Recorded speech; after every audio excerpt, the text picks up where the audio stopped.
Hello दोस्तों, आप सभी का हमारे यूट्यूब चैनल डीके पाठशाला में स्वागत है। दोस्तों, जैसा कि आपने थंबनेल देख लिया होगा, दोस्तों जो आपका पैट का एग्जाम होने वाला है यूपी ट्रिपल सी पैट 2023 वाला, उसके लिए दोस्तों आपको पता होगा जो आपका भारतीय राज्यव्यवस्था है उसमें आपके 5 क्वेश्चन एग्जाम में पूछे जाते हैं 5 नंबर के।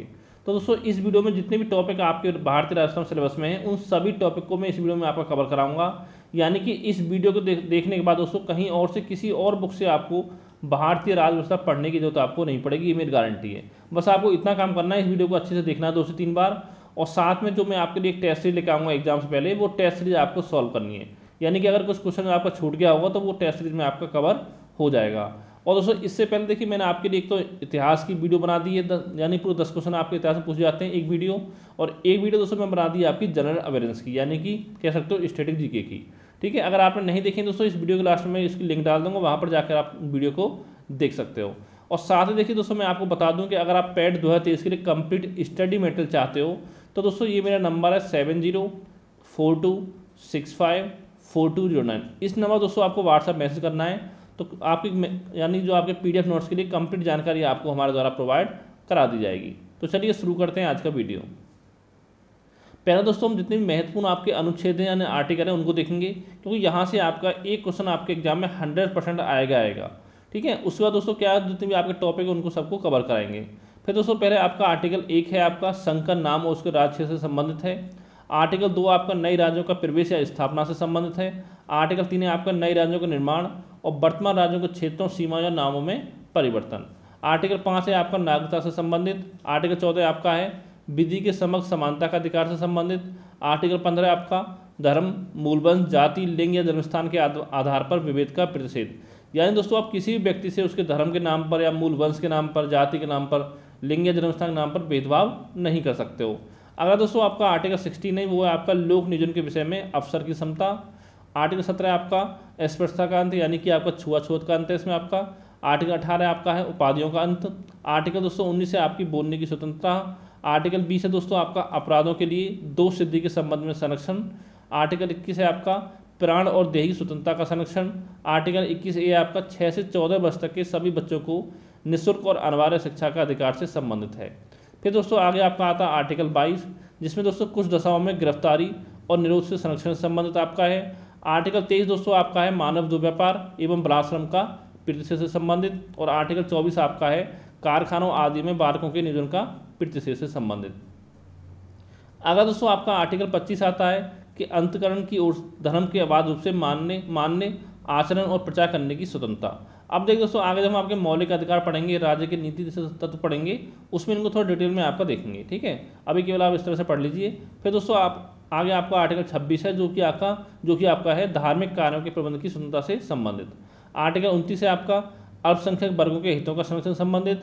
फिर दोस्तों आपका आर्टिकल 32 आता है कि संवैधानिक उपचारों का अधिकार। और दोस्तों इसी में देखिए क्या है आपका जो उच्च न्यायालय यानी कि आपका जो सुप्रीम कोर्ट है यानी कि उच्चतम न्यायालय है, उसको रिट जारी करने की जो शक्ति है दोस्तों वो आपका आर्टिकल 32 के तहत ही प्राप्त की गई है। ठीक है, आर्टिकल 32 में आपका सुप्रीम कोर्ट को रिट जारी कर सकती है, और जबकि आर्टिकल 226 में आपका हाई कोर्ट को रिट जारी करने की शक्ति है। और आपको पता होगा जो आपकी रिट जारी करने की शक्ति जो दोस्तों होती है वो आपकी सुप्रीम कोर्ट और हाई कोर्ट के पास ही है केवल। ठीक है, अगला दोस्तों आपका आर्टिकल 39A है, जिसमें समान न्याय तथा निःशुल्क विधिक सहायता से संबंधित आपका है। आर्टिकल 40 आपका ग्राम पंचायत की स्थापना संबंधित है। आर्टिकल 41 आपका है कुछ दशाओं में काम, शिक्षा और लोक सहायता पाने का अधिकार से संबंधित।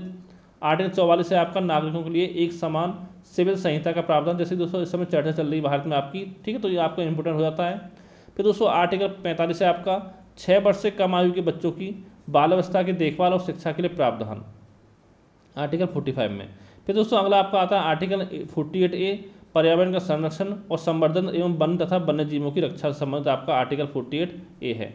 फिर दोस्तों आपका आता है आर्टिकल 50 जो कि कार्यपालिका का न्यायपालिका से पृथक्करण से संबंधित आपका आर्टिकल है। आर्टिकल 51 आपका है अंतर्राष्ट्रीय शांति और सुरक्षा की अभिवृद्धि से संबंधित।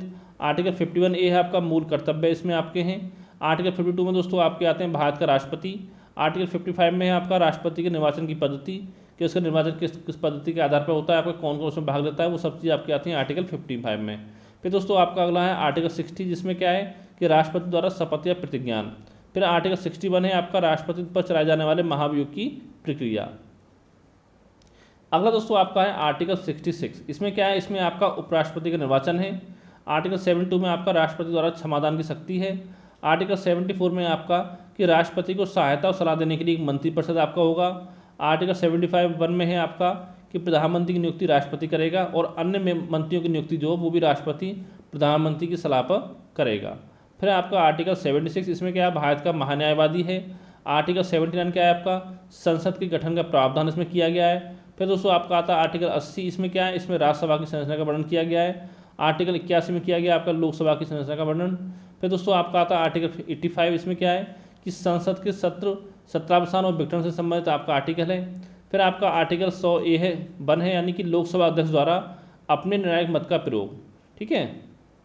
आर्टिकल 108, ये इसमें आपका दोनों सदनों की संयुक्त बैठक का प्रावधान है और जिसकी दोस्तों अध्यक्षता करता है वो आपका लोकसभा अध्यक्ष आपका करता है। और दोस्तों इसमें पता होना चाहिए आपको कि जो आपका लोकसभा अध्यक्ष होता है वो वोट नहीं डालता, लेकिन दोस्तों अगर मान लो दोनों तरफ आपकी वोट बराबर है तो उस स्थिति में आपका वोट डालने का अधिकार है लोकसभा अध्यक्ष को। फिर दोस्तों आपका अगला पॉइंट है आपका आर्टिकल 110, जो कि दोस्तों धन विधेयक की परिभाषा से संबंधित है। और साथ में पता होना चाहिए आपको धन विधेयक को जो संशोधन करने का जो अधिकार होता है वो सिर्फ आपका लोकसभा अध्यक्ष यानी लोकसभा को होता है। राज्यसभा धन विधेयक में आपको किस तरह का कोई आपका संशोधन नहीं कर सकती है, लेकिन केवल अपनी सिफारिश दे सकती है। ठीक है। और सिफारिश को माने या ना माने वो लोकसभा का अधिकार है। अगला दोस्तों आपका आर्टिकल 111 है कि संसद के दोनों सदनों द्वारा पारित विधेयक को राष्ट्रपति की अनुमति। फिर आपका आर्टिकल 112 है जो आपके वार्षिक वित्तीय विवरण संबंधित यानी कि इसका बजट से संबंधित जो आपका आर्टिकल है वो आपका 112 है। फिर दोस्तों आगे आपका आता है आर्टिकल 123, इसमें क्या है कि राष्ट्रपति के पास संसद के सत्र में ना होने की स्थिति में अध्यादेश जारी करने की जो शक्ति है वो आपकी राष्ट्रपति के पास है। फिर आपका आर्टिकल 124 है, ये आपका सुप्रीम कोर्ट की स्थापना और गठन से संबंधित है। आर्टिकल 137 है आपकी सुप्रीम कोर्ट की पुनर्विलोकन की शक्ति से संबंधित है। फिर दोस्तों आर्टिकल 143 आपका आता है कि सुप्रीम कोर्ट से परामर्श करने की राष्ट्रपति की शक्ति, यानी दोस्तों अगर राष्ट्रपति चाहे तो किसी मुद्दे पर आपका सुप्रीम कोर्ट से परामर्श कर सकता है, लेकिन दोस्तों सुप्रीम कोर्ट की मतलब नहीं है कि आपका सुप्रीम कोर्ट परामर्श के लिए बोले। ठीक है, वो आपकी राष्ट्रपति की शक्ति है।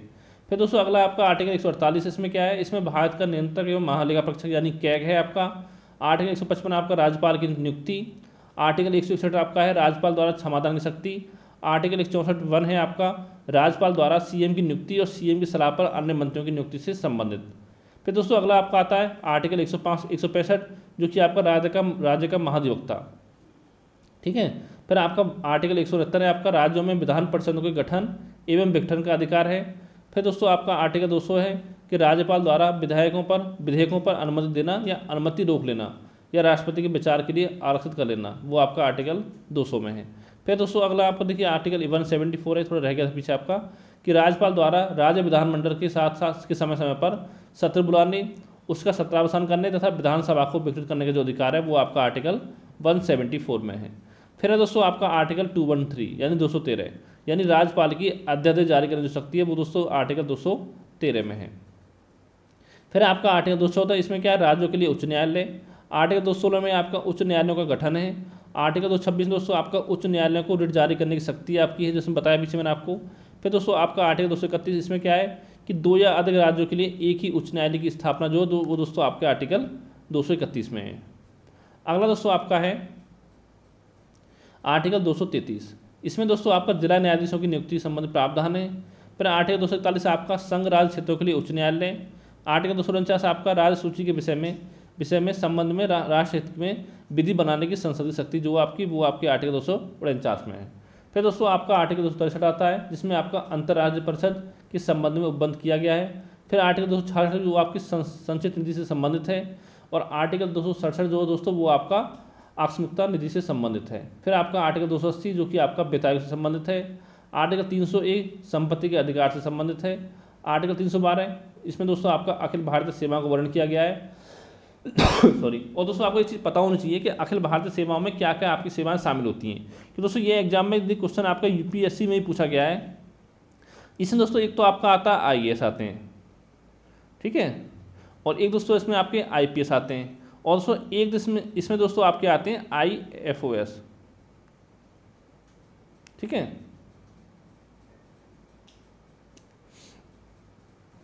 अगला दोस्तों बात करते हैं आपका आर्टिकल 315 संघ और राज्यों के लिए लोक सेवा आयोग। आर्टिकल 324 दोस्तों जो वो आपका निर्वाचन आयोग है। आर्टिकल 326 आपकी लोकसभा और राज्यों की विधानसभाओं के लिए निर्वाचनों का वैश्विक मताधिकार के आधार पर होना। आर्टिकल 3 से दोस्तों आपका है लोकसभा में SC और ST के लिए सीटों का आरक्षण। फिर आपका आता आर्टिकल 332, इसमें दोस्तों आपका राज्यों की विधानसभाओं में SC और ST के लिए सीटों का आरक्षण से संबंधित आपका आर्टिकल 332 है। अगला दोस्तों आपका है आर्टिकल 338, जो कि आपका राष्ट्रीय अनुसूचित जाति आयोग से संबंधित है। आर्टिकल 338 ये आपका राष्ट्रीय अनुसूचित जनजाति आयोग से संबंधित है। आर्टिकल 340 दोस्तों आपका है राष्ट्रीय पिछड़ा वर्ग आयोग के गठन से संबंधित। फिर दोस्तों आपका आता है आर्टिकल 343, जो कि आपका संघ की राजभाषा हिंदी और लिपि देवनागरी से संबंधित है। फिर दोस्तों आपका आर्टिकल 344 आता है, जिसमें आपका राजभाषा आयोग का प्रावधान है। फिर आपका आर्टिकल 385, जो कि आपकी प्राथमिक स्तर पर मातृभाषा में शिक्षा से संबंधित है। फिर दोस्तों आपका आर्टिकल 352 है, जिसमें युद्ध या बाह्य आक्रमण या सशस्त्र विद्रोह की स्थिति में राष्ट्रीय आपात जो लगता है वो आपका आर्टिकल 352 के तहत लगता है। और आर्टिकल 356 में दोस्तों आपका राष्ट्रपति शासन है, यानी किसी राज्य में आपके संवैधानिक तंत्र के विफल होने की स्थिति में आपका राष्ट्रपति शासन वहाँ पर लगा दिया जाता है। फिर दोस्तों आपका आर्टिकल 360 है, जो कि आपका वित्तीय आपातकाल से संबंधित है। और दोस्तों आपको पता होना चाहिए अभी तक कभी भी भारत में आपका वित्तीय आपातकाल लागू नहीं किया गया है। फिर दोस्तों आर्टिकल 368 आपका है कि संसद को संविधान में संशोधन करने की शक्ति और प्रक्रिया से संबंधित आपका आर्टिकल 368 है। आगे चलते हैं। अगला दोस्तों टॉपिक आपका है संविधान के भाग, क्योंकि पता होना चाहिए कौन संविधान में के भाग में क्या है आपका भाग। अगर फर्स्ट की बात करें दोस्तों, यहाँ पर आपका संघ और उसका राज्य क्षेत्र से संबंधित है। भाग 2 आपका नागरिकता से संबंधित है। भाग 3 आपका मौलिक अधिकार से संबंधित है। भाग 4 दोस्तों आपका है राज्य के नीति निर्देशक तत्व। और भाग 4A में आपका मूल कर्तव्य है। भाग 5 में संघ है। भाग 6 में आपके राज्य हैं, ठीक है। भाग 7 में आपका प्रथम अनुसूची के भाग 6 में राज्य निश्चित, यानी कि ये आपका भाग 7 जो आपका अब समाप्त कर दिया गया है। अगला दोस्तों आपका भाग 8 है, जो कि आपका संघ राज्य क्षेत्र से संबंधित आपका है। भाग 9 आपका पंचायत से संबंधित है। भाग 9A आपका नगर पालिका से। भाग 9B आपका सहकारी समितियों से। और भाग 10 संबंधित है आपका अनुसूचित और जनजातीय क्षेत्र से। भाग 11 आपका संघ और राज्यों के बीच संबंध से संबंधित है। भाग 12 आपका जो है वो उसमें आपका वित्त संपत्ति संविदा और बात से संबंधित है। भाग 13 दोस्तों आपका भारत के राज्य क्षेत्र के अंदर व्यापार वाणिज्य और समागम से संबंधित आपका भाग 13 है। फिर दोस्तों आपका आता है भाग 14, जिसमें कि संघ और राज्य के अधीन सेवाएं आपकी। भाग 15 की बात करें तो दोस्तों वो आपका आता है भाग 14A, ये दोस्तों आपका आता है अधिकरण संबंधित। भाग 15 आपका आता है निर्वाचन संबंधित। भाग 16 आपका है कुछ वर्गों के संबंध में विशेष उपबंध। भाग 17 आपका राजभाषा संबंधित है। भाग 18 दोस्तों आपका आपात उपबंध से संबंधित है। भाग 19 आपका प्रकीर्ण से संबंधित है। भाग 20 है आपका संविधान के संशोधन से संबंधित, ठीक है। और ये आपको इतनी जरूरत नहीं है। या दोस्तों यहाँ मैंने 22 भागों में से आपके 7-8 भाग आपको याद होने चाहिए। पता होगा संविधान में टोटल मिला के आपके 22 भाग हैं। 22 भाग हैं, लगभग 395 आपके आर्टिकल हैं। अगर दोस्तों पूरा देखा जाए तो लगभग 450 के आसपास आर्टिकल आपके बन जाते हैं, ठीक है। और साथ में आपकी 12 जो हैं वो आपकी अनुसूचियाँ हैं। ये सभी आपको पता होना चाहिए। आगे दोस्तों चलते हैं। आपका अगला है आपका कि भारतीय संविधान की अनुसूची। इसमें तो पहली अगर हम अनुसूची बात करें, इसमें क्या है, इसमें राज्य एवं संघ राज्य क्षेत्र से संबंधित आपकी अनुसूचियाँ हैं। दूसरी दोस्तों जितनी भी आपके पदाधिकारी उनकी वेतन भत्ते और पेंशन के बारे में बात की गई है। और तीसरे में उन पदाधिकारियों की आपके शपथ के बारे में बात की गई है, शपथ और प्रतिज्ञान के बारे में। चौथी दोस्तों अनुसूची में आपके राज्यसभा में स्थानों का आवंटन से संबंधित है। और दोस्तों 5वीं जो अनुसूची उसमें क्या है आपका कि जितने भी आपके अनुसूचित क्षेत्र हैं और साथ में आपकी अनुसूचित जनजातियों के प्रावधान के प्रशासन और नियंत्रण के संबंध में आपके उपबंध किए गए हैं। और छठी अनुसूची दोस्तों इसमें आपके असम, मेघालय, त्रिपुरा और मिजोरम के जनजातीय क्षेत्रों के प्रशासन के बारे में उपबंध किया गया है छठी अनुसूची में। और साथ में दोस्तों जो अनुसूची उसमें आपका केंद्र एवं राज्यों के बीच शक्तियों का विभाजन है। जिसमें दोस्तों पता होगा संघ सूची की अगर दोस्तों बात की जाए तो इसमें पहले आपके 97 विषय थे, वर्तमान में आपके 98 विषय हैं। राज्य सूची में आपके वर्तमान में 66 विषय हैं, सॉरी पहले 66 थे, वर्तमान में आपके 59 हैं। और संवर्ग सूची में पहले 47 थे आपके और वर्तमान में आपके 52 विषय हैं। और दोस्तों पता होगा तो देखिए जो आपका संघ सूची होती है उसमें जो कानून बनाने का अधिकार होता है वो दोस्तों केंद्र सरकार के पास होता है। राज्य सूची के जो विषयों पर कानून बनाने का अधिकार जो होता है वो आपका राज्यसभा वो आपकी राज्य सरकार के पास होता है। और संवर्धित सूची में दोस्तों कानून बनाने जो अधिकार होता है वो आपका संघ यानी केंद्र सरकार और साथ में आपकी राज्य सरकार दोनों के पास होता है। लेकिन अगर दोनों में मतभेद हो रहा है तो आपको उस स्थिति में जो आपका अधिकार होता है वो आपका केंद्र सरकार के पास होता है। फिर अगला दोस्तों आपका 8वीं अनुसूची है, इसमें आपके 22 भाषाओं का आपका उल्लेख किया गया है। और 9वीं अनुसूची में दोस्तों आपके भूमि सुधार संबंधी अधिनियम से संबंधित है आपका है। 10वीं दोस्तों अनुसूची आपकी है दल परिवर्तन के आधार पर निष्ठता के बारे में उपबंध, ठीक है। और 11वीं आपकी है पंचायतों की शक्तियाँ, प्राधिकार और उत्तरदायित्व से संबंधित है। और दोस्तों जो आपकी 11वीं अनुसूची दोस्तों ये आपके संविधान में 73वें संविधान संशोधन अधिनियम 1992 के तहत आपकी जोड़ी गई थी। अगला आपका 12वीं अनुसूची, जो कि आपका नगर पालिकाओं की शक्ति, प्राधिकार और आपके उत्तरदायित्व से संबंधित है। ये दोस्तों आपके 74वें संविधान संशोधन अधिनियम 1992 के तहत आपकी जोड़ी गई थी। अगला दोस्तों आपका आता है संविधान के स्रोत, यानी कि संविधान की कौन सी चीज़ जो आपका किस संविधान से आपकी ली गई है, ये भी इंपॉर्टेंट है, यहाँ से क्वेश्चन आपके एग्जाम में बन जाता है। यहाँ दोस्तों हम पहले बात करेंगे आपका अमेरिका के संविधान से क्या क्या आपका लिया गया है। तो दोस्तों जो आपके मूल अधिकार हैं वो आपका अमेरिका संविधान से लिए गए हैं। न्यायपालिका की स्वतंत्रता वो भी यहाँ से ली गई है, और साथ में आपका न्यायिक पुनरावलोकन का सिद्धांत भी लिया गया है, और साथ में आपका उपराष्ट्रपति का पद, सुप्रीम कोर्ट और हाई कोर्ट के न्यायाधीशों का पद से हटाया जाना, और साथ ही राष्ट्रपति महाभियोग, ये सारी चीज़ें दोस्तों आपकी अमेरिका के संविधान से आपकी ली गई हैं। फिर दोस्तों आपका आता है भारत शासन अधिनियम 1935, और दोस्तों देखिए मैक्सिमम जो पार्ट आपका लिया गया है वो भारत शासन अधिनियम 1935 से आपका लिया गया है, जिसमें आपके संघीय तंत्र, राज्यपाल कार्यालय, न्यायपालिका, लोक सेवा आयोग, आपातकालीन उपबंध व प्रशासनिक विवरण, ये सब आपके भारत शासन अधिनियम 1935 से लिए गए हैं। फिर दोस्तों बात करें अगर हम ब्रिटेन का संविधान की, तो यहाँ से आपके संसदीय शासन लिया गया है, विधि का शासन, विधायी प्रक्रिया, एक नागरिकता, मंत्रिमंडल प्रणाली, परमाधिकार लेख, और साथ में आपका संसदीय विशेषाधिकार, और साथ में द्वैसदनवाद, ये सब आपका लिया गया ब्रिटेन के संविधान से। फिर दोस्तों बात आपकी आती है आयरलैंड के संविधान की, तो यहाँ से दोस्तों लिया गया आपका राज्य के नीति निषेध सिद्धांत, राष्ट्रपति की निर्वाचन पद्धति, और साथ ही आपका राज्यसभा के लिए सदस्यों का नामांकन। फिर दोस्तों अगला आपका कनाडा का संविधान है। यहाँ से दोस्तों लिया गया आपका सशक्त केंद्र के साथ संघीय व्यवस्था ली गई है, अफसर शक्तियों को केंद्र में निहित होना लिया गया है, केंद्र द्वारा राज्य के राज्यपालों की नियुक्ति, और साथ ही आपका सुप्रीम कोर्ट का परामर्शी न्याय निर्णय, ये दोस्तों लिया गया आपका कनाडा के संविधान से। अगला दोस्तों आपका ऑस्ट्रेलिया का संविधान है। यहाँ से दोस्तों एक तो आपकी संवर्ती सूची ली गई है, और साथ ही आपका व्यापार, वाणिज्य और समागम की स्वतंत्रता ली गई है, और साथ ही संसद के दोनों सदनों की संयुक्त बैठक की प्रावधान भी आपका ऑस्ट्रेलिया के संविधान से आपका लिया गया है। फिर दोस्तों आपको जर्मनी का जो आपका वाइमर संविधान है उससे लिया गया आपका मौलिक अधिकारों के निलंबन से संबंधित आपातकालीन जो प्रावधान है वो आपका जर्मनी के संविधान से लिए गए हैं। और सोवियत संघ वर्तमान रूस के संविधान से लिया गया आपका मूल कर्तव्य, प्रस्तावना में न्याय, जो सामाजिक, आर्थिक और राजनीतिक न्याय का वर्णन है उसका जो आदर्श है वो आपका सोवियत संघ के संविधान से लिया गया है। फिर दोस्तों आपका फ्रांस का संविधान है। यहाँ से दोस्तों लिया गया एक तो आपका गणतंत्र लिया गया है, और साथ में प्रस्तावना में स्वतंत्रता, समता और बंधुत्व के आदर्श जो वो आपका फ्रांस के संविधान से आपके लिए गए हैं। अगला दोस्तों आपका आता है दक्षिण अफ्रीका का संविधान, जिसमें आपका संविधान में संशोधन की प्रक्रिया ली गई है, और साथ ही आपका राज्यसभा के सदस्यों का निर्वाचन जो प्रक्रिया वो भी आपका दक्षिण अफ्रीका के संविधान से आपकी ली गई है। फिर दोस्तों आपका है जापान का संविधान। यहाँ से दोस्तों आपका विधि द्वारा स्थापित प्रक्रिया जो वो आपके जापान के संविधान से ली गई है। सॉरी। अगला दोस्तों हम बात करेंगे आपके संविधान के निर्माण की। तो दोस्तों जो आपका कैबिनेट मिशन दोस्तों आपका आया था 24 मार्च 1946 को आपका भारत आया था, और भारत में दोस्तों आपका संविधान सभा का जो गठन हुआ था वो आपका कैबिनेट मिशन द्वारा प्रस्तावित योजना के आधार पर ही हुआ था जुलाई 1946 में, ये आपको पता होना चाहिए। इसमें दोस्तों प्रांतों का जो प्रतिनिधित्व था वो आपका जनसंख्या के आधार पर होना था, यानी कि प्रांतों में प्रति 10 लाख की जनसंख्या पर एक स्थान आपका लिया गया था, ठीक है।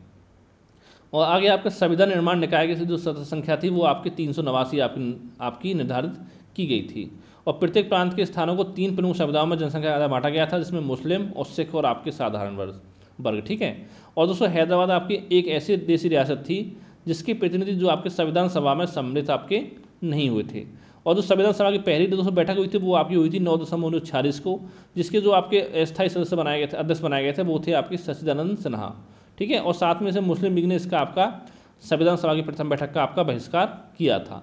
और फिर दोस्तों इसकी अगली जो बैठक हुई थी संविधान सभा की वो दोस्तों हुई थी 11 दिसंबर 1946 को, ये भी आपको पता होना चाहिए, जिसमें आपका संविधान सभा के जो स्थायी अध्यक्ष बनाए गए थे वो डॉक्टर राजेंद्र प्रसाद आपको बनाए गए थे, जो पता होगा बाद में जाके आपके भारत के पहले राष्ट्रपति बने थे। और साथ ही आपके BN राव को संवैधानिक सलाहकार नियुक्त इसमें किया गया था। संविधान सभा में 13 दिसंबर 1946 को जवाहरलाल नेहरू द्वारा आपका उद्देश्य प्रस्ताव जो आपका प्रस्तुत किया गया था, जिसे दोस्तों संविधान ने आपका 22 जनवरी संविधान सभा ने उसको 22 जनवरी 1947 को आपका स्वीकार किया था। फिर दोस्तों आगे है जो आपका भारतीय संविधान है जो आपका अंगीकृत हुआ था, कब हुआ था, वो हुआ था 26 नवंबर 1949 को, और साथ ही दोस्तों संविधान सभा द्वारा 24 जनवरी 1950 को संविधान पर आपके हस्ताक्षर किए गए थे। और भारतीय जो संविधान जो लागू हुआ पता ही होगा वो आपको 26 जनवरी 1950 को पूर्णतः आपका लागू कर दिया गया था। अगला आपका जो भारतीय संविधान को बनाने के बाद दोस्तों बात की जाए तो इसमें आपका 2 वर्ष 11 महीने और आपका 18 दिन का समय लगा था। और साथ ही भारतीय संविधान सभा में कुल आपकी 15 महिलाएं थीं। और वर्तमान में भारतीय संविधान में 22 भाग हैं, 395 अनुच्छेद हैं और साथ में आपके 12 अनुसूचियाँ हैं। ठीक है, और पहले आपकी 8 थी। अगर बात की जाए पहले आपकी 8 अनुसूचियाँ थी संविधान में जब संविधान बना था आपका, इसमें वर्तमान में आपकी 12 हैं। आगे दोस्तों आपका है कि आपका 22 जुलाई 1947 को आपका राष्ट्रीय ध्वज को अपनाया गया था। और साथ ही 24 जनवरी 1950 को आपका राष्ट्रीय गान को अपनाया गया था। 24 जनवरी 1950 को आपका राष्ट्रीय गीत को आपका अपनाया गया था। ये भी पॉइंट आपको ध्यान रखने हैं। अब दोस्तों हम बात करते हैं संविधान सभा की प्रमुख समितियां एवं उनके अध्यक्ष के बारे में। जो कि समिति बनी थी आपकी संचालन समिति, इसके अध्यक्ष थे आपके डॉक्टर राजेंद्र प्रसाद। राष्ट्रीय ध्वज संबंधी तदर्थ समिति जो थी उसके अध्यक्ष भी आपके डॉक्टर राजेंद्र प्रसाद थे। संघीय संविधान समिति के अध्यक्ष भी आपके अध्यक्ष थे आपके पंडित जवाहरलाल नेहरू। संघ शक्ति समिति के अध्यक्ष थे आपके जवाहरलाल नेहरू। और साथ में जो आपकी प्रारूप समिति थी इसके अध्यक्ष थे आपके डॉक्टर भीमराव अम्बेडकर, जिनको कि आपके भारतीय संविधान का निर्माता कहा जाता है। आगे दोस्तों बात करें मौलिक अधिकारों एवं अल्पसंख्यकों संबंधी जो आपकी परामर्श समिति थी उसके जो अध्यक्ष थे वो थे सरदार वल्लभ भाई पटेल। और साथ ही जो आपकी मौलिक अधिकारों की उप समिति उसके अध्यक्ष थे आपकी जी वी कृपलानी।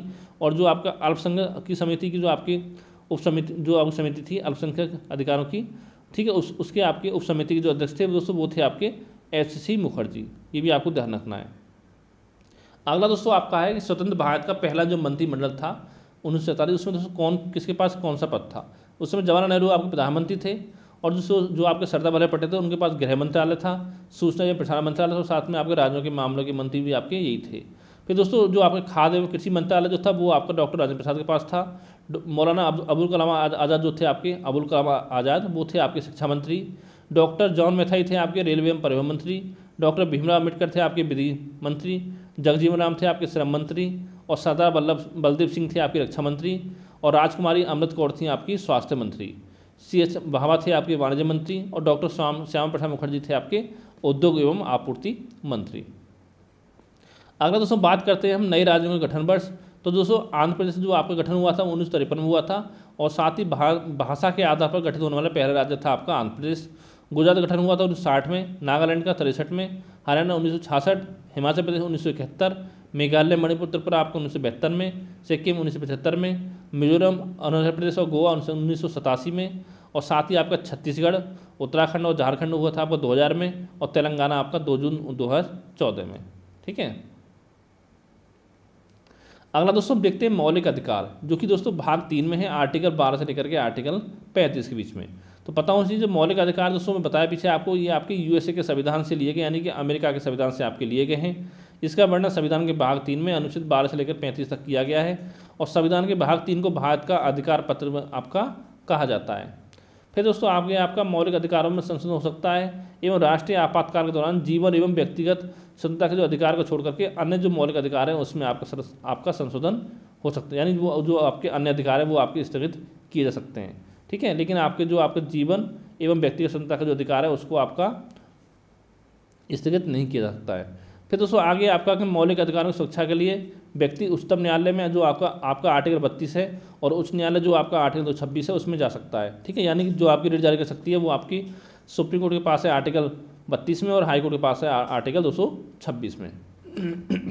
फिर दोस्तों आपका है कि 1931 ईस्वी में कराची अधिवेशन में कांग्रेस ने घोषणा पत्र में मूल अधिकारों की मांग की थी।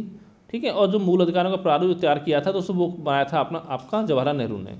ये भी आपको ध्यान रखना है। और मूल संविधान में 7 आपके मौलिक अधिकार थे, लेकिन जो आपका 44वां संशोधन अधिनियम 1978 हुआ था उसके द्वारा दोस्तों जो आपके संपत्ति का अधिकार था जो कि आपका आर्टिकल 31 में था और साथ में आपका आर्टिकल 19A में था, उसको मौलिक अधिकार की सूची से हटा करके आपके संविधान का जो आपका भाग 12 है उसके आर्टिकल 300A में आपका उसको कानूनी अधिकार के रूप में आपका शामिल कर दिया गया है।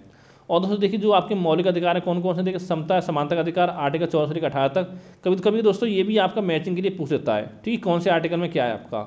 फिर दोस्तों आपका बात करें स्वतंत्रता के अधिकार की, दोस्तों ये आपका आर्टिकल 1922 में है। शोषण विरोधी अधिकार आपका आर्टिकल 23 से 24 में है। और धार्मिक स्वतंत्रता का अधिकार आपका आर्टिकल 25 से 28 में है। संस्कृति और शिक्षा संबंधी अधिकार जो दोस्तों वो आपके आर्टिकल 29 और 30 में है। और संवैधानिक उपचारों का अधिकार आपका आर्टिकल 32 में है। आगे देखते हैं आपका, फिर पहले हम दोस्तों बात करते हैं आर्टिकल 14 में, जो बताया मैंने आपका कि विधि के समक्ष समता का अधिकार है, कि राज्य सभी व्यक्तियों के लिए एक समान कानून बनाएगा, उस पर एक समान रूप से कानून लागू होंगे। ये नहीं कि आपका हिंदू है या मुस्लिम है, कि पंडित है, कि ब्राह्मण के बनिया है, जाट है, ऐसा दोस्तों कुछ भी आपका नहीं है। फिर दोस्तों आगे आपका आर्टिकल 15 है, जिसमें क्या है कि धर्म नस्ल जाति लिंग जन्मस्थान के आधार पर आप किस तरह से किसी व्यक्ति में कोई भेदभाव आप नहीं कर सकते हो, ठीक है। और आर्टिकल 16 में बता दिया आपका लोक नियोजन के विषय में अफसर की समता, कि राज्य के अधीन किसी पद पर नियोजन या नियुक्ति से संबंधित विषयों में सभी नागरिकों के लिए आपके अफसर की समानता होगी। लेकिन दोस्तों इसका अब बाद जैसे कि पता हुआ आपका SC ST और OBC के लिए आपके आरक्षण की व्यवस्था की गई है। अब तो इसमें आपका EWS के लिए भी आरक्षण की व्यवस्था इसमें कर दी गई है। आगे दोस्तों आपका है आर्टिकल 17, जिसमें आपका अस्पृश्यता का अंत है, यानी कि आप किसी के साथ आपका छुआछूत का भेदभाव आप नहीं कर सकते हो, और इसके लिए आपको दंडनीय अपराध आपको दिया जाएगा। फिर दोस्तों आपका आर्टिकल 19 है, जिसमें आपको उपाधियों का अंत है, यानी कि सेना या विधि संबंधी जो सम्मान है उसके अलावा आप कोई भी उपाधि किसी भी मतलब राज्य द्वारा प्रदान आपको नहीं की जाएगी, ठीक है। और दोस्तों अगर कोई भारत का नागरिक है किसी अन्य देश से बिना राष्ट्रपति की परमिशन के कोई उपाधि स्वीकार करता है तो वो आपका स्वीकार नहीं कर सकता है। अगर मान लो किसी व्यक्ति को कोई किसी देश की आपकी कोई उपाधि दी जा रही है तो दोस्तों उसके लिए पहले आपको राष्ट्रपति से आज्ञा लेनी पड़ेगी। और दोस्तों जितने भी देखिए बाहर जितने भी आपके पुरस्कार दिए जाते हैं, जैसे आपका भारत रत्न हो गया, पद्म विभूषण, पद्म भूषण, पद्मश्री, सेना के पुरस्कार, परमवीर, महावीर चक्र, ठीक है, वीर चक्र वगैरह, तो दोस्तों ये सब आपका आर्टिकल 18 के तहत ही आपके दिए जाते हैं। फिर है दोस्तों आपका स्वतंत्रता का अधिकार, जो कि आपका आर्टिकल 19 में, जिसमें 6 तरह की स्वतंत्रता का उल्लेख किया गया है। आर्टिकल 19 में आपकी बोलने की स्वतंत्रता है, और साथ में आपका प्रेस की स्वतंत्रता भी आपकी इसमें है। फिर आपका है शांतिपूर्ण बिना हथियारों के एकत्रित होने और सभा करने की स्वतंत्रता, संघ बनाने की स्वतंत्रता आपके आर्टिकल 19C में है। फिर दोस्तों आपका D में है कि देश के किसी भी क्षेत्र में आवागमन की स्वतंत्रता, यानी कि आप देश के किसी भी क्षेत्र में आप घूम फिर सकते हो, ये नहीं कि आप किसी को परमिशन आपको लेनी पड़ेगी। फिर दोस्तों आप बात करें आर्टिकल 19E की, तो देश के किसी भी क्षेत्र में निवास करने और बसने की स्वतंत्रता आपके पास है। और फिर अगला दोस्तों उसमें आपका कोई भी व्यापार एवं जीविका चलाने की स्वतंत्रता वो भी आपके पास है। फिर दोस्तों आर्टिकल 20 है आपका, जिसमें आपका अपराधों के लिए दोष सिद्धि के संबंध में संरक्षण का प्रावधान किया गया है, यानी किसी व्यक्ति को एक अपराध के लिए सिर्फ आपको एक बार सजा मिल सकती है, यानी कि उसको बार बार सजा दो इसी एक ही अपराध के लिए। और साथ ही दोस्तों जो उसने अपराध जिस समय किया है तो उस समय जो कानून है उसी के तहत आपको उसको सजा मिलेगी, यानी कि जो कानून पहले बन चुका है उसके तहत नहीं मिलेगी, या जो कानून बाद में बनेगा उसके तहत भी सजा उसको नहीं मिलेगी। जो उस समय वर्तमान में जो कानून है उसी के तहत आपको उसको सजा दी जाएगी। और साथ ही किसी भी व्यक्ति को स्वयं के विरुद्ध न्यायालय में गवाही देने के लिए आप बाध्य नहीं कर सकते हो। फिर है आपका आर्टिकल 21, जिसमें प्राण एवं दैहिक स्वतंत्रता का संरक्षण है, यानी किसी भी व्यक्ति को विधि द्वारा स्थापित प्रक्रिया के अतिरिक्त उसके जीवन और व्यक्तिगत स्वतंत्रता के अधिकार से वंचित आप नहीं कर सकते हो। यानी आर्टिकल 21 के तहत प्रत्येक सरकार का दायित्व बनता है कि वे अपने नागरिकों को स्वस्थ एवं स्वच्छ पर्यावरण आपका उपलब्ध कराए। आर्टिकल 21 से क्या है, इसमें आपका राज्य 6 से लेकर 14 वर्ष तक के समस्त बच्चों को निःशुल्क और अनिवार्य शिक्षा आपका उपलब्ध कराएगा, वो आपका आर्टिकल 21A में है। अगला दोस्तों आपका आर्टिकल 22 है। इसमें दोस्तों क्या है, कुछ दशाओं में गिरफ्तारी और निरोध में संरक्षण संबंधित है, कि यानी कि अगर किसी व्यक्ति को मनमाने ढंग से हिरासत में ले लिया गया है तो उसे 3 प्रकार की स्वतंत्रता प्रदान की जाएगी। सबसे पहले दोस्तों आपका हिरासत में लेने का कारण बताना होगा कि आपने हिरासत में इसको क्यों लिया है, और साथ ही आपके 24 घंटे के अंदर, यानी कि अगर आपको आने जाने में समय लगा उस समय को छोड़ दिया जाए तो 24 घंटे के अंदर दंडाधिकारी के समक्ष उसको पेश करना होगा, ठीक है। और साथ ही उसे अपने पसंद के वकील से सलाह लेने का अधिकार भी आपका दिया जाएगा। फिर दोस्तों आपका आता है शोषण के विरुद्ध अधिकार, यानी कि आर्टिकल 23, तो मानव के दुर्व्यापार और बलात्कार श्रम का प्रतिषेध इसमें है, यानी कि इसी तरह किसी व्यक्ति की खरीद बिक्री, बेगारी तथा इसी प्रकार के अन्य जबरदस्ती लिया गया जो श्रम है वो आपका निषिद्ध ठहराया गया है, ठीक है। और जरूरत पड़ने पर आपको राष्ट्रीय सेवा के लिए भी आपको बाध्य किया जा सकता है, जैसे मान लो कोई युद्ध वगैरह होने लगे तो उसमें आपको बाध्य किया जा सकता है कि राष्ट्रीय सेवा के लिए। फिर दोस्तों आगे आपका आर्टिकल 24 है, इसमें बालकों के नियोजन का प्रतिषेध है इसमें, यानी 14 वर्ष से कम आयु वाले बच्चों को कारखानों या अन्य किसी जोखिम भरे काम पर नियुक्त नहीं किया जा सकता है।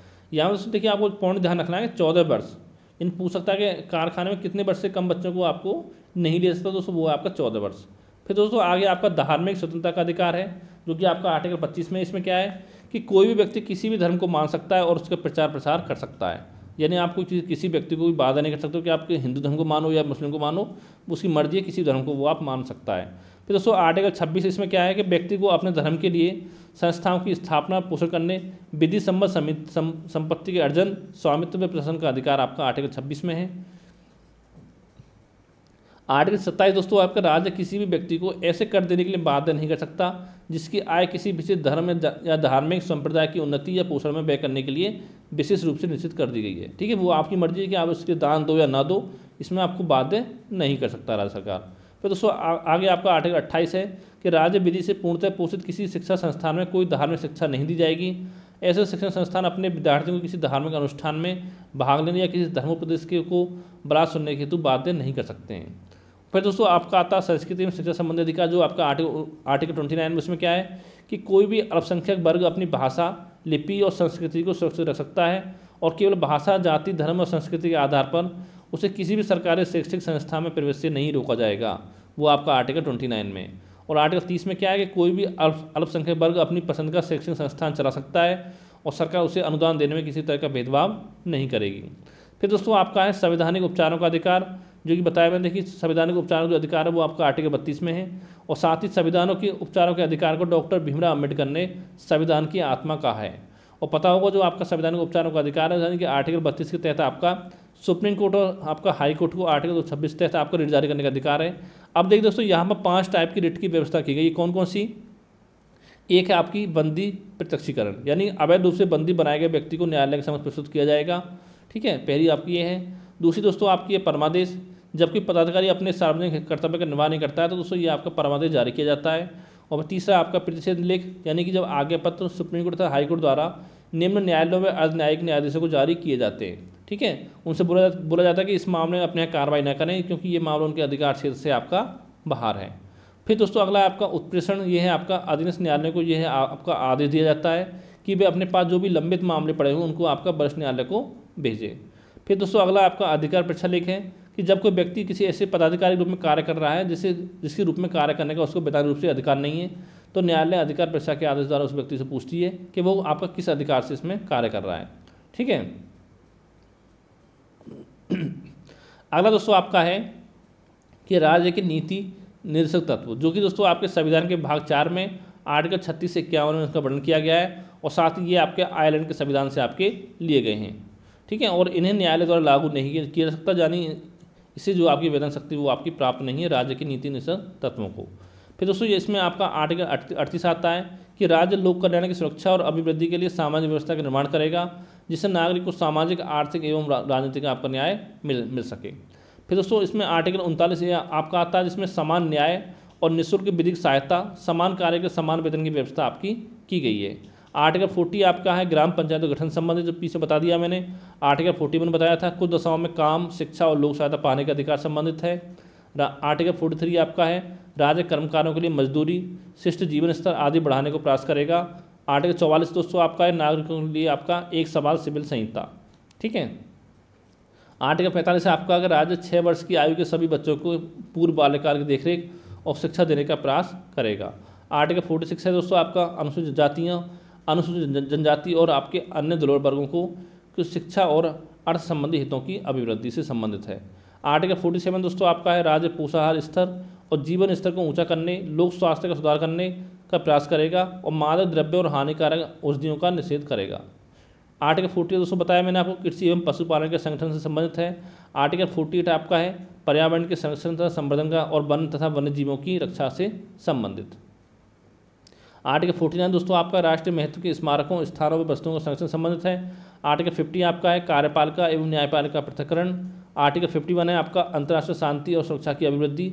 और दोस्तों साथ ही इसमें 2 आर्टिकल आपके और आते हैं, जो आपका आर्टिकल 350 है कि प्राथमिक स्तर पर मातृभाषा में शिक्षा देना, और आर्टिकल 351 आपका है 351 हिंदी को प्रोत्साहन देना। अगला दोस्तों आपका आता है मौलिक कर्तव्य। ठीक है दोस्तों, जो आपके मौलिक कर्तव्य है वो आपके सरदार स्वर्ण सिंह समिति यानी 1976 की सिफारिश के आधार पर जो आपका 42वां संविधान संशोधन अधिनियम हुआ था उसके तहत आपका संविधान में जोड़े गए थे। और दोस्तों देखिए मैं आपको बता दूं जो आपका 42वां संविधान संशोधन अधिनियम 1976 है, इसको आपका लघु संविधान भी आपका कहा जाता है, लघु संविधान, ये भी आपको ध्यान रखना है। आगे दोस्तों आपका आएगा मौलिक कर्तव्य पूर्व सोवियत संघ के संविधान से लिए गए हैं। और साथ ही जो मौलिक कर्तव्य है वो आपके आर्टिकल यानी भाग 4A में आर्टिकल 51A के तहत आपका रखा गया है इनको। ठीक है, वर्तमान दोस्तों बात करें तो मौलिक कर्तव्य की संख्या जो दोस्तों आपकी है वो 11 है, इसमें कौन कौन से दोस्तों, इसको एक बार पढ़ लेना है आपको। जो प्रत्येक नागरिक का एक कर्तव्य होगा कि वह संविधान का पालन करे, वह उसके आदर्शों, संस्थानों, राष्ट्रध्वज और राष्ट्रीय गान का आदर करे। दूसरा दोस्तों आपका है कि स्वतंत्रता के लिए हमारे राष्ट्रीय आंदोलन को प्रेरित करने वाले उच्च आदर्शों को हृदय में संजोए रखे और उनका पालन करे। भारत की प्रभुत्ता, एकता और अखंडता की रक्षा करे और उसे अक्षुण्ण रखे। देश की रक्षा करे। भारत के सभी लोगों में समरसता और समान भ्रातृत्व की भावना का निर्माण करे। हमारी सामाजिक संस्कृति की गौरवशाली परंपरा का महत्व समझे और उसका आपका परिरक्षण करे। प्राकृतिक पर्यावरण की रक्षा और उसका संवर्धन करे, ये भी दोस्तों आपका मौलिक कर्तव्य में आता है। वैज्ञानिक दृष्टिकोण और ज्ञानार्जन की भावना का विकास करे। सार्वजनिक संपत्ति को सुरक्षित रखे। व्यक्तिगत एवं सामूहिक गतिविधियों के सभी क्षेत्रों में उत्कर्ष की ओर बढ़ाने का सतत प्रयास करें। और साथ ही माता पिता या संरक्षण द्वारा 6 से 14 वर्ष के बच्चों हेतु प्राथमिक शिक्षा प्रदान करना, ये दोस्तों आपका 86वें संशोधन अधिनियम के तहत आपका जोड़ा गया था। ठीक है। फिर दोस्तों आपका आता है संघीय कार्यपालिका। इसमें दोस्तों क्या है, संविधान के भाग 5 के अनुच्छेद 32 से लेकर 78 तक आपके संघ की कार्यपालिका का वर्णन किया गया है। और जो संघ की कार्यपालिका शक्ति दोस्तों वो आपके राष्ट्रपति में निहित हैं। तो संघ की कार्यपालिका में आपके राष्ट्रपति आते हैं, उपराष्ट्रपति, प्रधानमंत्री, मंत्रिपरिषद और महान्यायवादी शामिल आपके होते हैं। पहले दोस्तों हम बात करेंगे राष्ट्रपति के बारे में कि यानी जो भारत के राष्ट्रपति होगा दोस्तों, ये आपका वर्णन आर्टिकल 52 में है। और संघ की जो कार्यपालक शक्ति है जो आपके राष्ट्रपति में निहित होंगी, ये आपके आर्टिकल 53 में है। और राष्ट्रपति भारत का राज्य प्रमुख होता है, पता होगा आपको। और साथ ही राष्ट्रपति भारत का प्रथम नागरिक होता है। और समाज जो आपके संवैधानिक पदक्रम है उसमें राष्ट्रपति का जो पद होता है वो आपका सबसे ऊपर होता है। फिर दोस्तों बात करते हैं राष्ट्रपति के निर्वाचन की पद्धति के बारे में। तो दोस्तों जो आपका राष्ट्रपति का निर्वाचन होता है वो आपका अप्रत्यक्ष रूप से होता है, जो आपकी अनुपातिक प्रतिनिधित्व प्रणाली के तहत आपको होता है, एकल संक्रमणीय मत पद्धति के योगदान द्वारा। ठीक है। और राष्ट्रपति दोस्तों जो आपको निर्वाचन में कौन कौन भाग लेता है, इसमें देखिए संसद के दोनों सदनों के निर्वाचित सदस्य आप भाग लेते हैं। और साथ ही राज्य की विधानसभाओं के निर्वाचित सदस्य वो भी इसमें भाग लेते हैं। और साथ ही दिल्ली एवं पुडुचेरी के जो आपके निर्वाचित सदस्य हैं वो भी इसमें आपका भाग लेते हैं। ठीक है। केवल 3 आपके भाग लेते हैं, आपको ध्यान रखना है।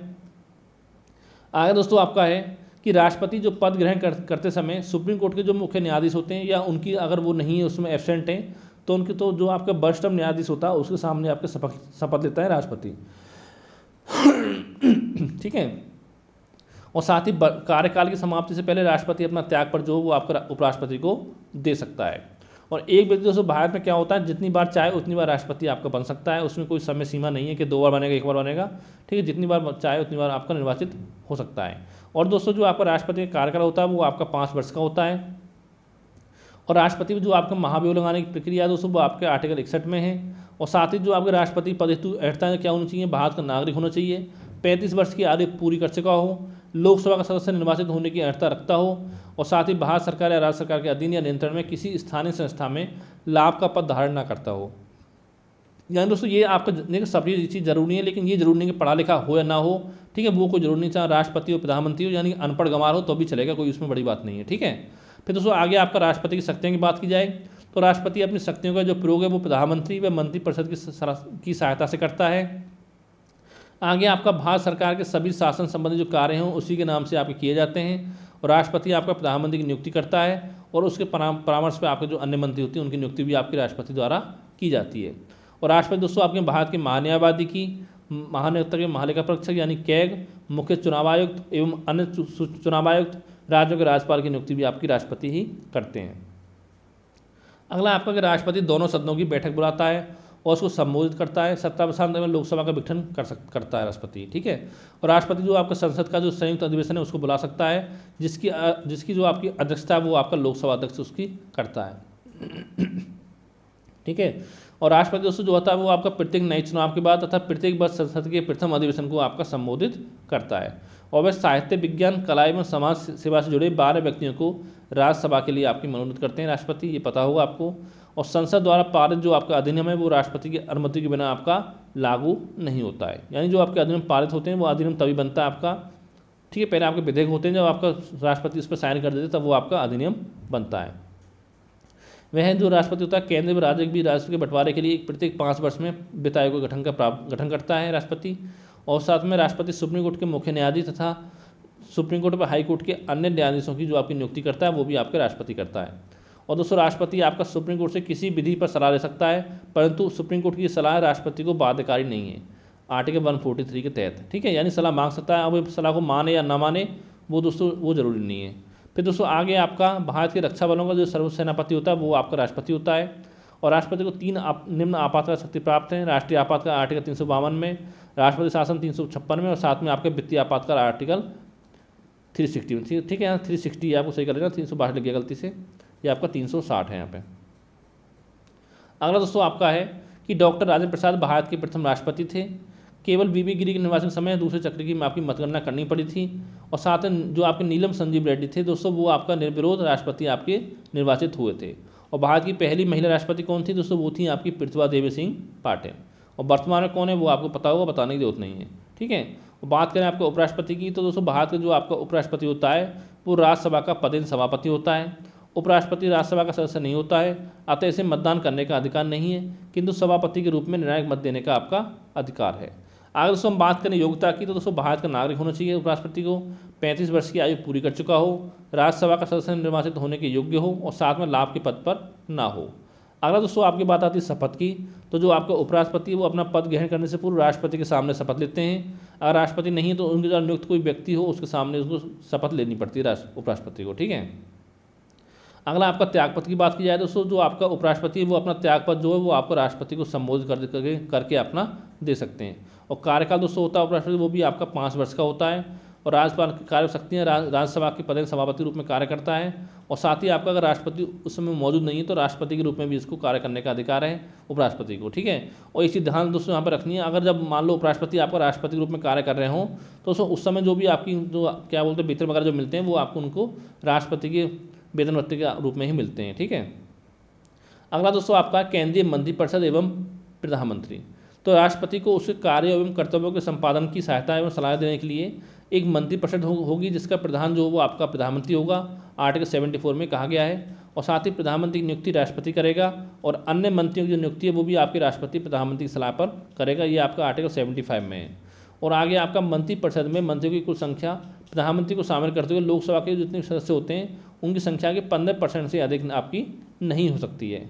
और जो मंत्री हैं वो आपके राष्ट्रपति के प्रसाद पर्यंत पर धारण करेंगे, और मंत्रिपरिषद लोकसभा के प्रति आपकी सामूहिक रूप से आपकी उत्तरदायी होगी। और पद ग्रहण करने से पूर्व जो आपके प्रधानमंत्री है वो सहित पीएम सहित प्रत्येक मंत्री को राष्ट्रपति के सामने पद और गोपनीयता की शपथ लेनी पड़ती है, ये आपको पता होगा।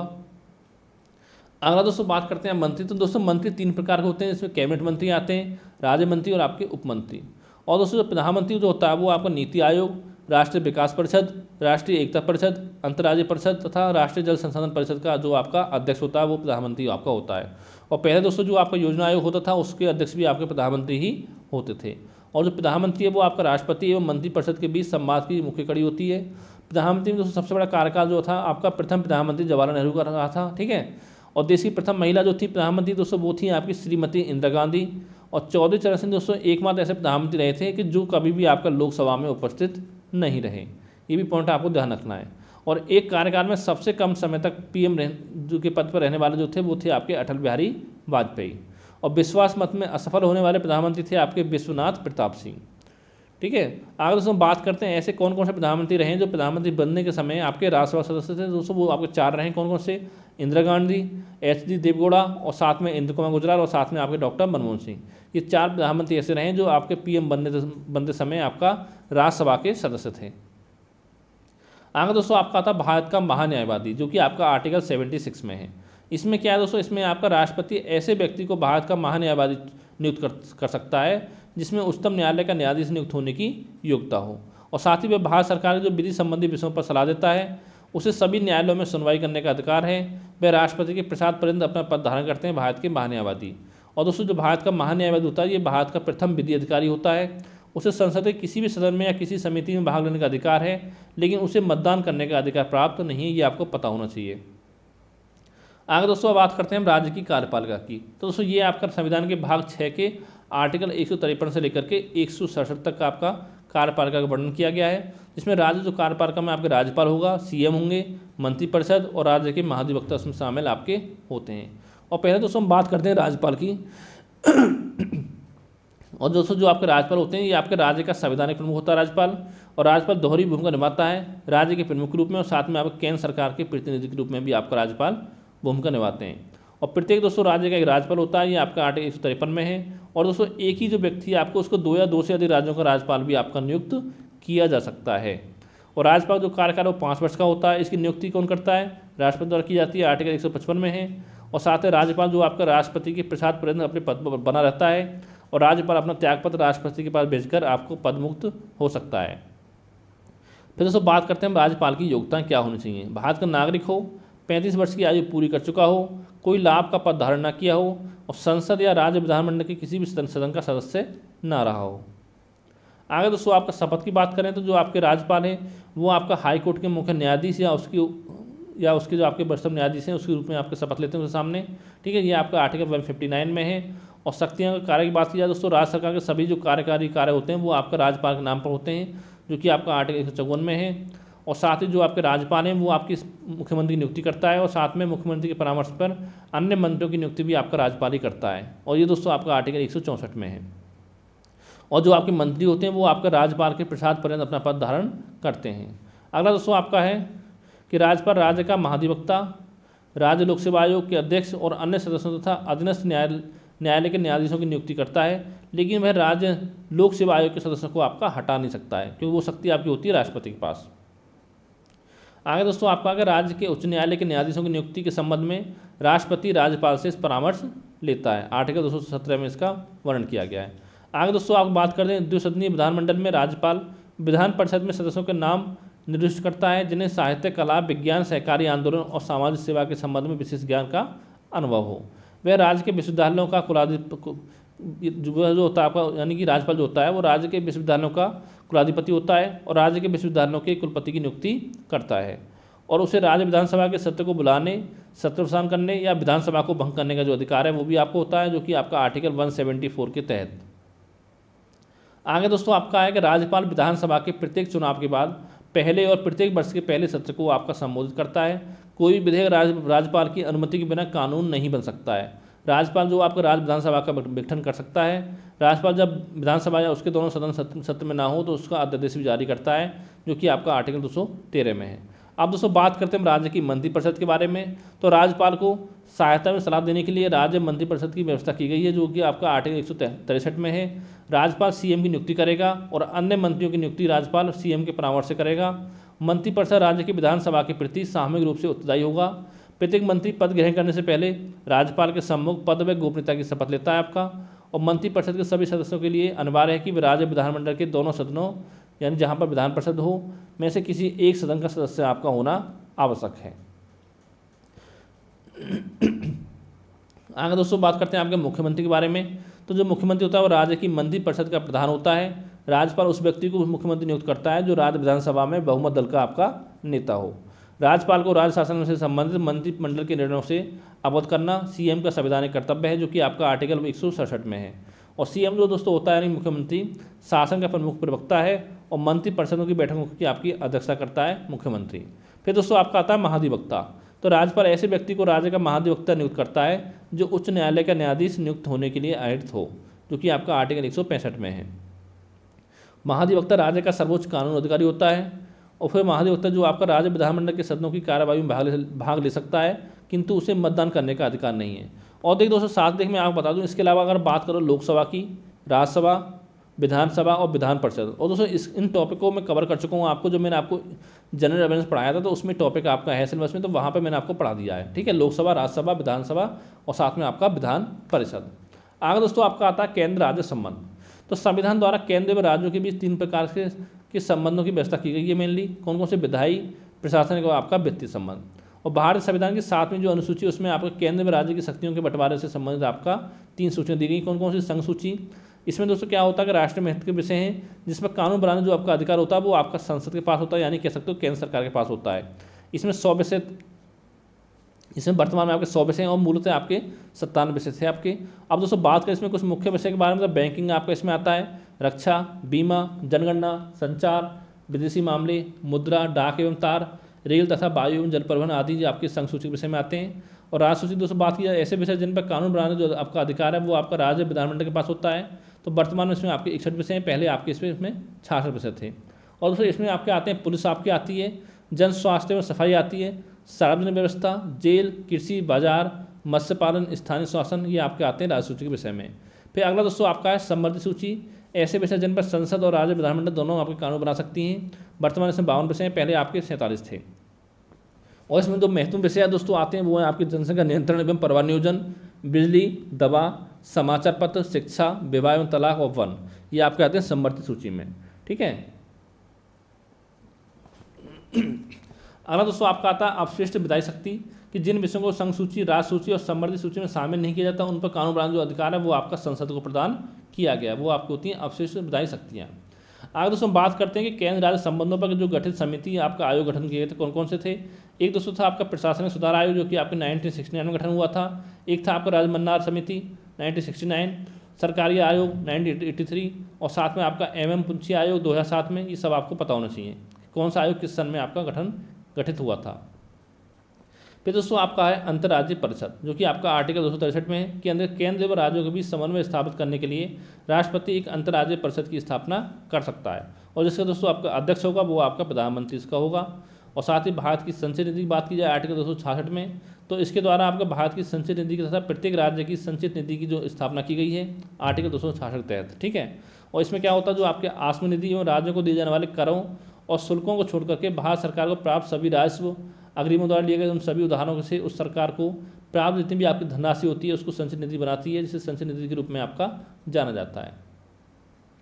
आगे दोस्तों आपका है आकस्मिकता निधि। इसमें क्या है, ये आपकी आर्टिकल 267 में है कि संसद और राज्य विधानमंडल को भारत या राज्य की आकस्मिकता निधि स्थापित करने की शक्ति आपकी प्राप्त है। फिर दोस्तों आपका था वित्त आयोग, जो कि आपका इसे वर्णन किया गया आर्टिकल 280 में, और इसका गठन आपका हर 5 वर्ष बाद होता है। और वित्त आयोग के प्रथम कार्य जो प्रमुख कार्य होता है वो होता है आपका केंद्र राज्य सरकारों के बीच करों की हिस्सेदारी तय करना। ठीक है। और इसके प्रथम अध्यक्ष दोस्तों कौन थे वित्त आयोग के, वो आपके KC नियोगी थे। और जो वर्तमान में जो आपका 15वां वित्त आयोग था उसके अध्यक्ष थे दोस्तों आपके NK सिंह, जो कि आपके 15वें अध्यक्ष थे इसके वित्त आयोग के। अगला दोस्तों आपके बात करते हैं न्यायपालिका की। तो दोस्तों इसके जो उच्चतम न्यायालय की बात की जाए तो संविधान के भाग 5 में आर्टिकल 124 से लेकर के 147 तक सुप्रीम कोर्ट के उपबंधों का उल्लेख किया गया है। अगर हम बात करें आर्टिकल 124 की, तो इसमें सर्वोच्च न्यायालय के गठन के प्रावधान है। सुप्रीम कोर्ट में दोस्तों एक न्यायाधीश मुख्य एवं 33 जो आपके अन्य न्यायाधीश हैं समय। ठीक है। यानी कि टोटल मिला के आपके 34 हैं, एक मुख्य न्यायाधीश और 33 आपके अन्य न्यायाधीश। और वर्तमान में जो आपके सुप्रीम कोर्ट के मुख्य न्यायाधीश दोस्तों वो है आपके DY चंद्रचूड़, जो कि आपके 50वें क्रम के रूप में। फिर दोस्तों बात आती है आपकी न्यायाधीशों की नियुक्ति। तो दोस्तों सुप्रीम कोर्ट का प्रत्येक न्यायाधीश जो होता है आपका राष्ट्रपति द्वारा आपका नियुक्त किया जाता है। हम बात करें मुख्य न्यायाधीश की नियुक्ति जो करते समय वह उसी न्यायालय के अन्य न्यायाधीशों से परामर्श करता है राष्ट्रपति, परंतु अन्य न्यायाधीशों की अगर नियुक्ति करता है राष्ट्रपति तो सदैव मुख्य न्यायाधीश के परामर्श से करता है। ठीक है। वह चाहे सुप्रीम कोर्ट में हो चाहे हाई कोर्ट के अन्य न्यायाधीशों से भी परामर्श कर सकता है अगर वो चाहे तो। फिर दोस्तों बात आती है आपकी नियुक्ति हेतु क्या अर्हता होनी चाहिए। तो पहली चीज़ दोस्तों वो भारत का नागरिक होना चाहिए, तो और साथ में किसी उच्च न्यायालय में कम से कम 5 वर्ष तक आपका न्यायाधीश रहा हो, और या कम से कम 10 वर्ष तक किसी उच्च न्यायालय में आपका अधिवक्ता रहा हो, या फिर राष्ट्रपति दृष्टि में कानून का उच्च कोटि का आपका ज्ञाता हो। और अगर हम दोस्तों बात करें शपथ की, तो पद ग्रहण करने से पूर्व प्रत्येक न्यायाधीश को राष्ट्रपति या उसके द्वारा नियुक्त किसी व्यक्ति के समक्ष अपने पद की शपथ लेनी पड़ती है। आगे दोस्तों आप बात करते हैं न्यायाधीशों की पदावधि। तो दोस्तों नियुक्ति के लिए कोई न्यूनतम आयु आपकी तय नहीं की गई इसमें, यानी अगर आपको सुप्रीम कोर्ट में न्यायाधीश बनना है दोस्तों आपकी जो मैक्सिमम आयु है वो आपका 65 वर्ष है, यानी 65 वर्ष की आयु तक अपने पद पर आप बने रह सकते हैं। अब देखिए दोस्तों मेनली देखिए जो आपके न्यायाधीश बनाए जाते हैं आपके मुख्य न्यायाधीश वगैरह होंगे 62, 63, 64 उसी एज में आपके बनते हैं। और दोस्तों अगर हम बात करें त्यागपत्र की, तो न्यायाधीश कभी भी राष्ट्रपति को संबोधित करके अपने हस्ताक्षर सहित लेख द्वारा अपना पद त्याग कर सकता है।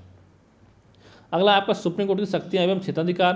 तो दोस्तों अगर हम बात करें आर्टिकल 143 के तहत के अनुसार भारत के राष्ट्रपति को किसी वैधानिक समस्या के समाधान के संबंध में सुप्रीम कोर्ट से परामर्श लेने का अधिकार है। और साथ ही आपका आर्टिकल 137 की बात की जाए तो इसके अनुसार सुप्रीम कोर्ट पहले से दिए गए निर्णयों पर पुनर्विचार कर सकता है, अर्थात सुप्रीम कोर्ट अपने पूर्व निर्णयों को बदल सकता है।